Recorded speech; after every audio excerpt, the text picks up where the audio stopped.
మొన్న third schedule shoot అయింది. Top 12 లో నన్ను ఎలిమినేట్ చేశాడు.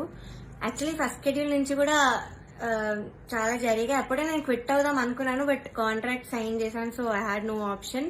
మీరు అనుకోవచ్చు ఎలిమినేట్ అయింది కాబట్టి ఇదంతా ఇప్పుడు కోపంతో చెప్తుందేమో అని, కానీ కాదు. ఉన్నప్పుడు నేను చెప్పలేను, కానీ ఎలిమినేట్ చేశాక నాకు ఆ ధైర్యం వచ్చింది అంతా చెప్పడానికి. సో జడ్జెస్ గురించి కానీ అక్కడ ఆ ప్రొడక్షన్ వాళ్ళు ఎలా ట్రీట్ చేశారని కానీ నేను అంతా దీనిలో బయట పెడతాను.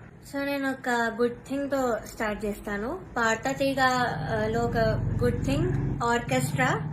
కృష్ణ అంకుల్ వాళ్ళు ఆ సీజన్ లో ఎవరైతే ఉన్నారో వాళ్ళే ఈ సీజన్ లో కూడా ఉన్నారు. వాళ్ళు మాత్రం చాలా సపోర్ట్ చేశారు, అందరితో ఒకేలా ఉంటారు.